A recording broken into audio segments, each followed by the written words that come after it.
right, we're live. And it's a solo cast, in case you didn't notice. Hey, K5, how's it going? Hope my voice holds out. I'm not going to have any relief here. Yeah, we were just talking about how easy it was to get together and how often we could just meet at lunchtime, and now we can't. Hopefully it'll be back to normal. My schedule changed this week, so that was part of the problem.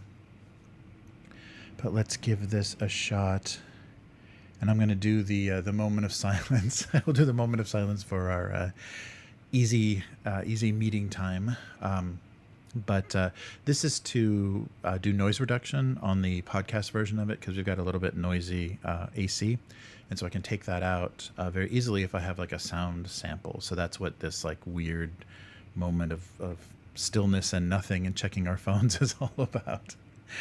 So yeah, that should be the time when Chris tweets. But it's the way that we try to make the podcast version of this sound a little bit better, because the live stream is as good as it's going to get because it's live. All right, so let's give this a shot. So I'll do the 20 seconds of just silence, so bear with me.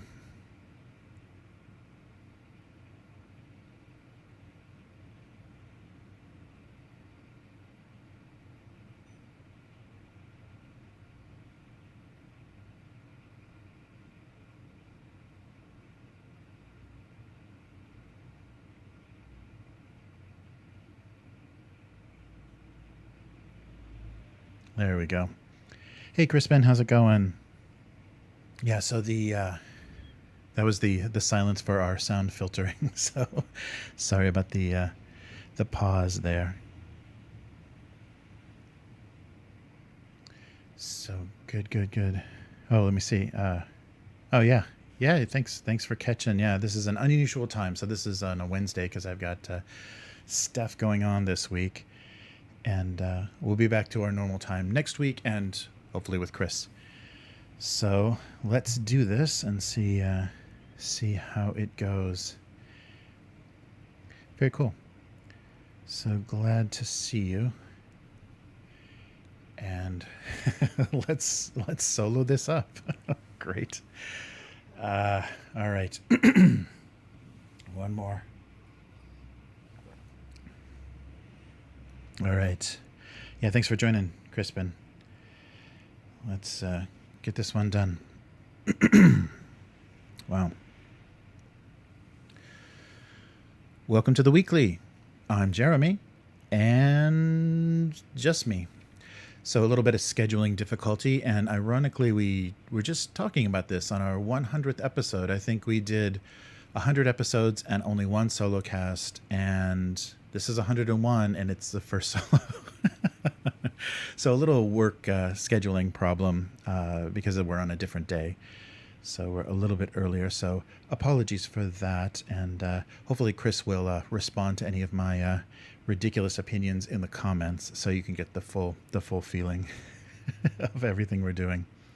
So this week on the weekly, Forbidden Lands double feature on Kickstarter.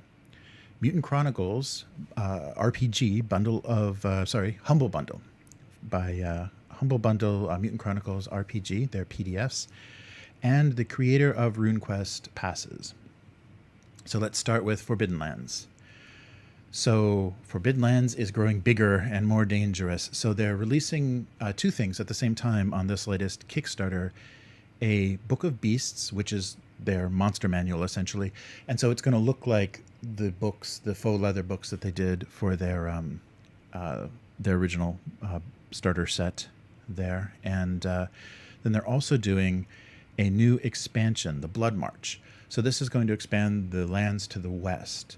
So we're going to have, so we already have the lands to the north. Forbidden Lands was the original setting, the original area. I'm totally blanking on that.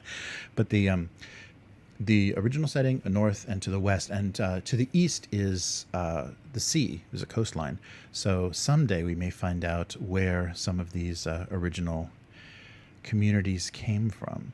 So they're going to do, I believe it's blue, the Book of Beasts is going to accompany the player manual and the game master's guide, and cover things like Basilisk and Iron Dragon, the Twisted Ent, so many more things to use in a campaign. So hopefully that'll be things you can use in just about any one of the lands that they've introduced. And it's all going to be written by game writers Andreas Markland and Eric Granstrom, and of course gorgeously illustrated by Henrik Rosenborg, with graphics by Nicholas Brandt. So the quality and wonderful illustration that we're already used to with Forbidden Lands and the Bloodmarch. So this expansion, things are going to get weird. It's the volcanic region west of the Ravenland. So that's right, the Ravenland is the original setting. And we have the area now of the Bloodmarch is accessible through the Shadowgate Pass. So there's like a mountain range that kind of was the way that people found their way to the Ravenlands. And now we're going to get to go back. And the adventure itself, the campaign that's included with this setting is called Legacy of Horn. And it's a hunt for the player characters to find the Astra's Horn, a legendary set of artifacts. So the horn, so sought by many in the Ashen Lands. So a powerful artifact hunt. And then, of course, if you don't want to specifically do that, I'm sure, just like the hex crawling you can do in the other lands, you will be able to do that. So yeah, the Bitter Reach was the expansion to the north, and now we'll have the Bloodmarch to the west. And so a volcanic and sounds like more difficult and deadly terrain. I'm not sure hex crawling across lava is going to be particularly productive.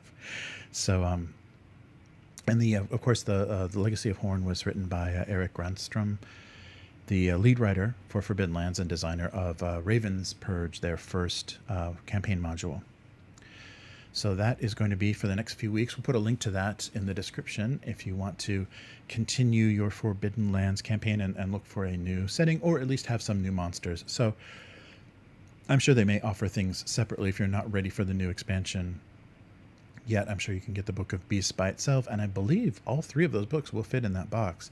That was the nice thing that they did, is made things feel very old school, because everything that they included fits well in the box, and I think it's a pretty thick box, so we'll have room for maybe one more. You can't put your scenario books in there, but you may be able to put the three basic books, and that's the set, that's the trinity that every RPG usually has in their little slipcase. So now Forbidden Lands does as well. So we've got the 3 volumes of Forbidden Lands, the third on Kickstarter.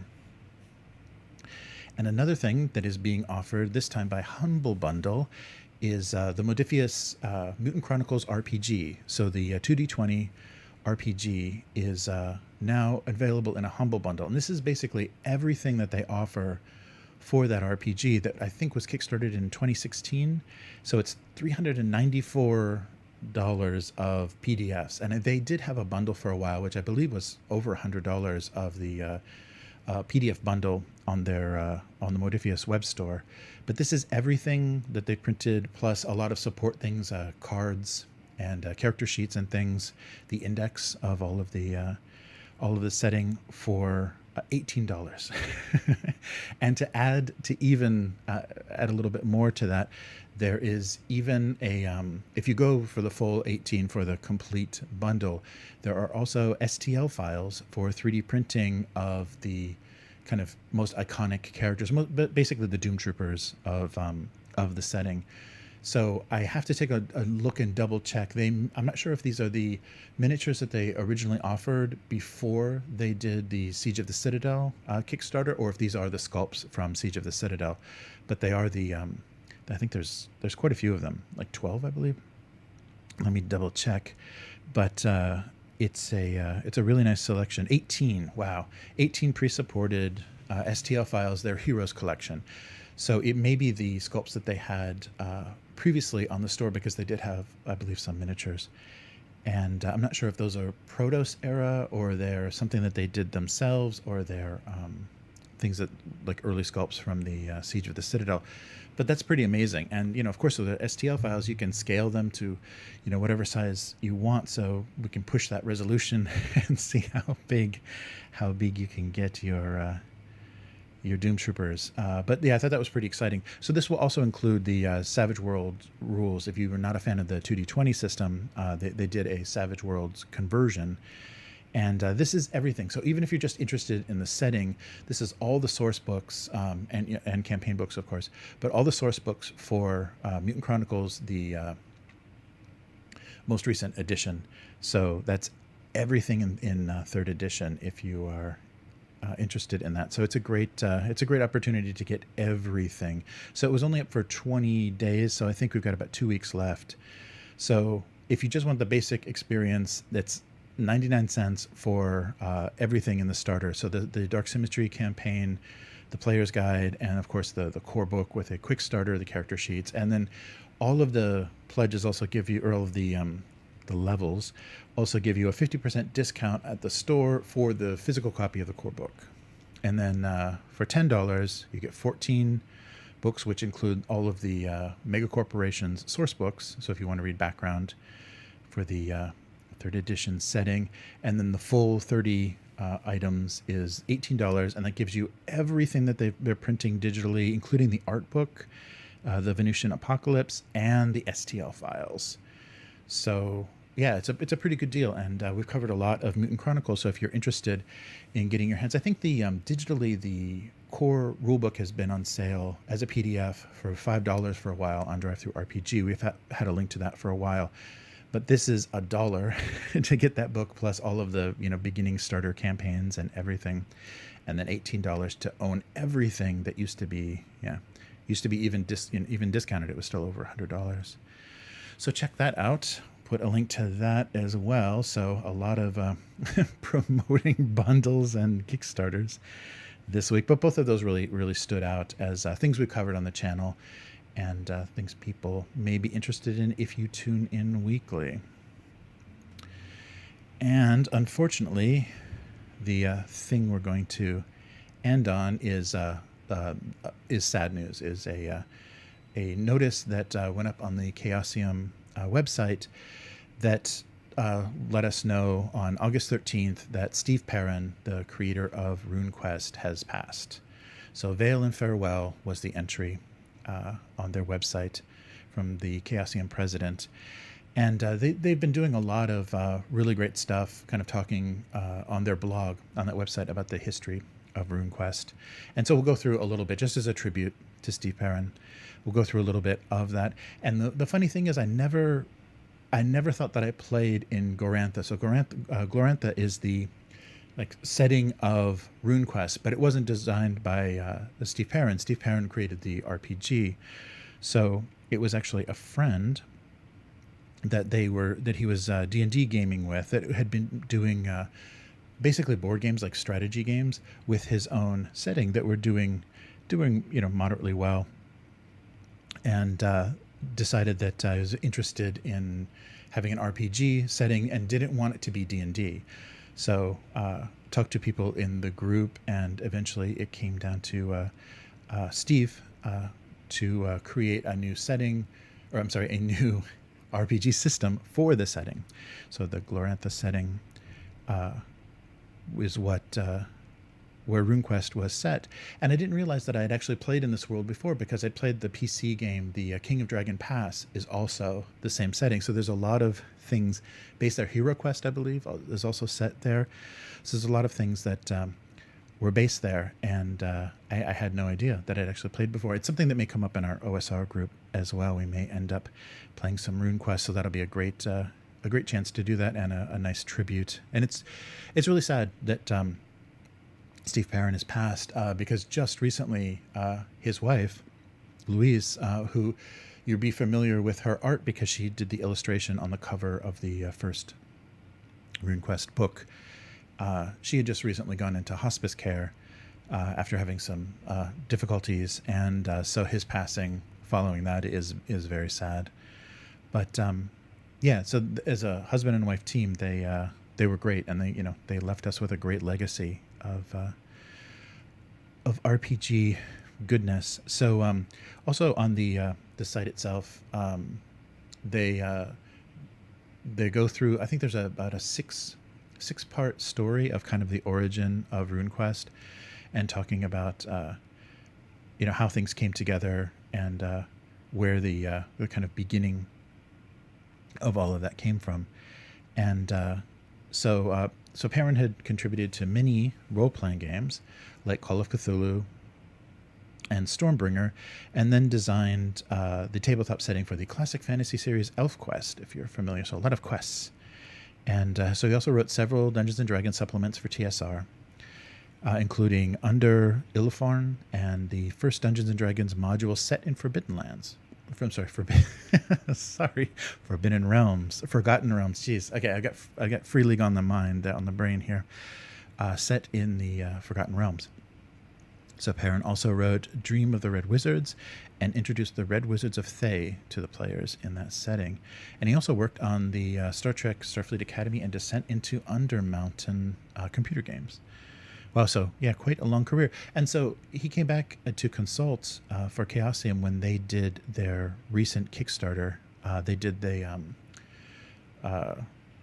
RuneQuest role-playing in Glorantha kind of reprint of the classic book and everything. And so it's sad. So yeah, they created Perrin also had to create a GoFundMe when Luis moved into hospice care, and that's really sad that now now we're talking about talking about his passing after his wife's illness. So that's too bad, but it's still, we can honor the work he's done and kind of so the new edition, that's right, the new edition of RuneQuest he consulted on in 2016 and contributed some scenarios for that, including the Lost Valley, the Urvaton's Tower in the Smoking Ruin, and also kind of as a tribute, the Pegasus Plateau, he wrote the Pairing Stones, so kind of a tribute to his wife. So yeah, and she was the artist on the that iconic cover that you probably know from RuneQuest. So yeah, it's too bad. So the president said, when people are suddenly gone, the ones close and far are often filled with the I wishes.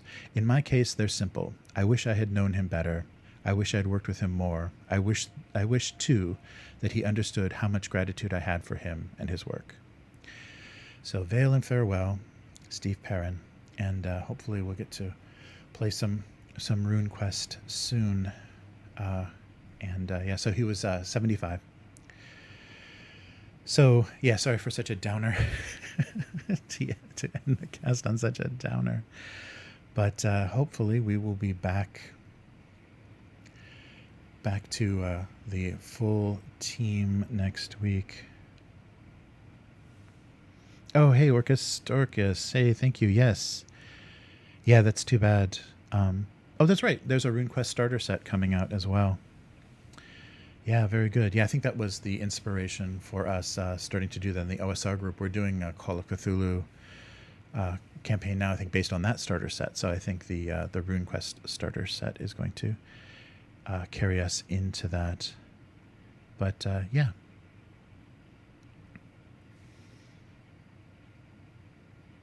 Oh, excellent. Oh yeah, the bundle of holding we talked about last time with Warlock. Oh, very cool. Yeah, thanks for checking that out. Sorry, I'm hitting up the chat because Chris and I are not in conversation. I need Chris in the chat. Hey, how's it going, Joe? Very cool. Yeah, so that was very surprising in that Humble Bundle that Modiphius released, the STLs. That's something that there's kind of a growing pressure now. I think STLs are becoming more desirable because the cost of resin printers is going down, and you can buy really high quality, high strength resin, so the miniatures aren't so fragile, and you can print your own as many copies as you want. So I think that's going to start being more and more of a thing, and I'll really want to watch and see which companies adopt that, which companies kind of roll with that, and which resist until the bitter end. And I think we know which ones those are already. But we will, we'll just have to wait and see. Yeah, so I'm going to try to so to print. Maybe that'll end up being a live stream too. I'll try to do some prints of the heroes included in the Mutant Chronicles set, that heroes collection, and see what they look like. The poses looked really similar to the Siege of the Citadel sculpts, but I didn't compare them one to one. And actually, the Nicodemus didn't look the same, so there may be some variation. Because as I remember, they had posted miniatures, I believe, before in the web store that are all sold out now. So, and that may be, because their production run sold out. That may have been the motivation to include those STLs, is get a little bit more out of that work.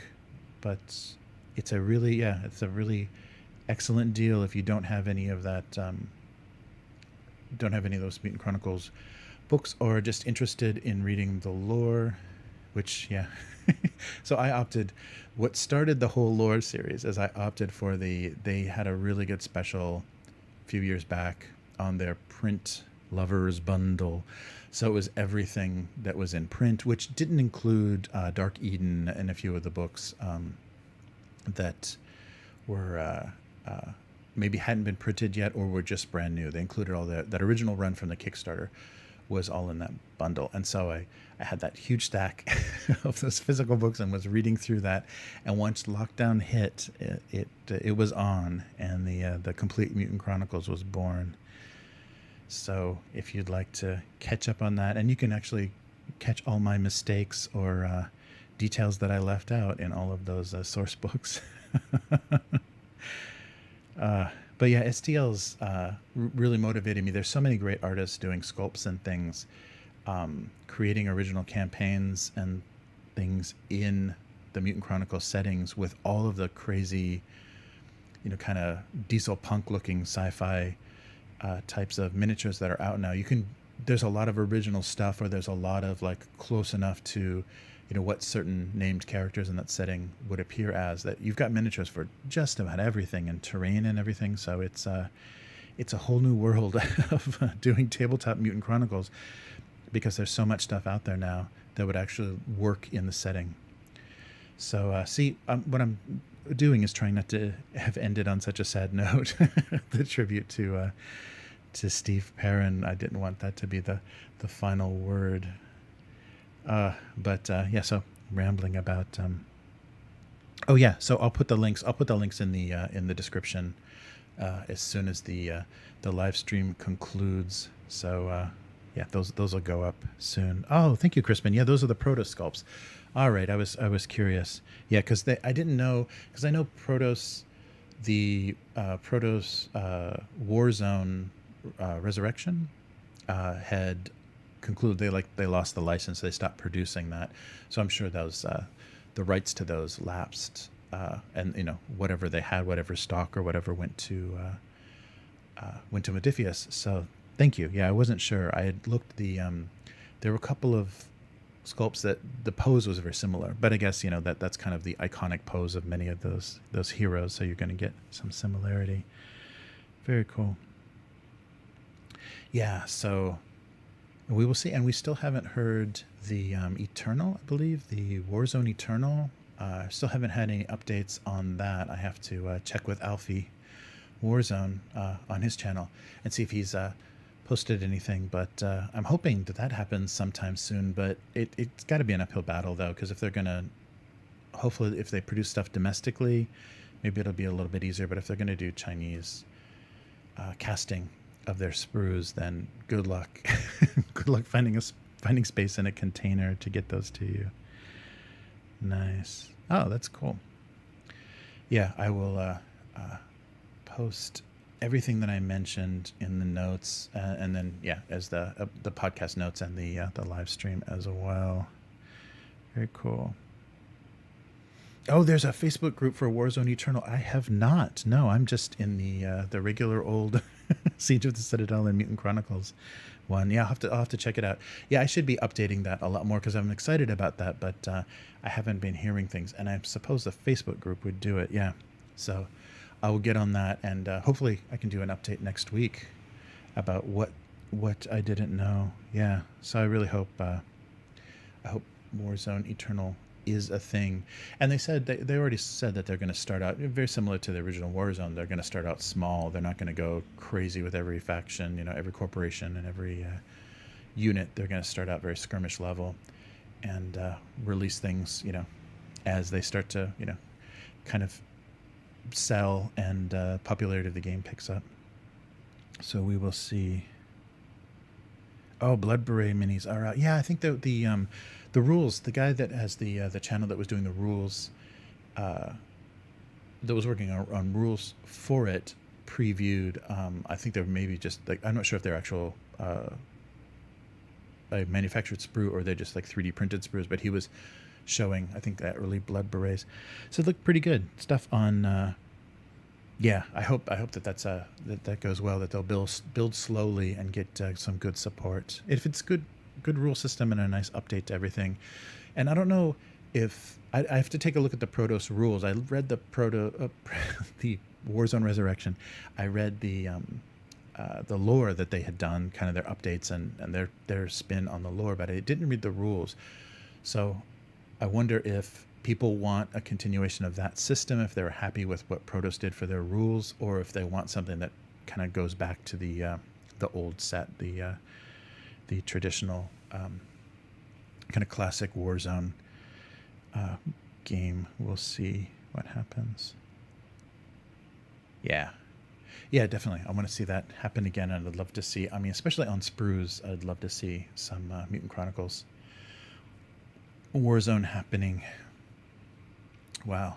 Well, I think that is going to do it for this week. So hopefully Chris and I will be back next week. And Chris, write in the comments anything that I guess I didn't cover any controversial topics or diss anybody in particular. So it was just a little information dump this week.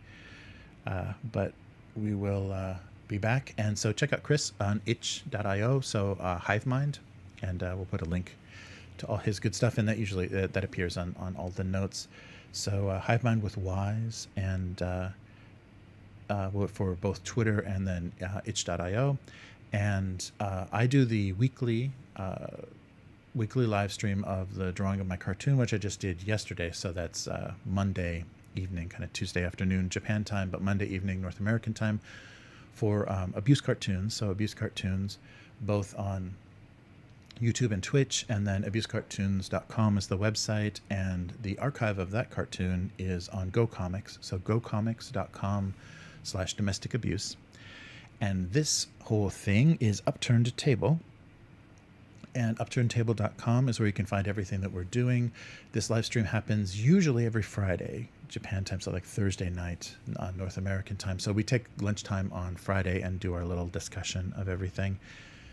And you can follow us on Twitter at Upturned Table, also Instagram, and then the channels on both YouTube and Twitch are Upturned Table. And if you want to support this cast and get some access to what we're doing for lore videos and everything that we've been putting together, take a look at patreon.com/upturnedtable and become a weekling to show your support of the weekly cast. But yeah, thanks so much for... Oh, nice. Oh, excellent. Thanks, Orcus Dorcas. Yeah, the California. Yeah, I think we hit a good evening spot in California. So lunchtime Japan is a good California evening time.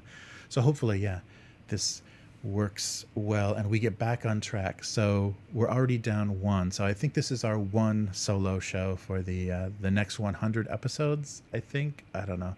It just depends on how much the world keeps falling apart. But thanks so much for joining me, and I'll be back next week, hopefully not alone. So take care, everyone, and we'll see you then. Goodbye.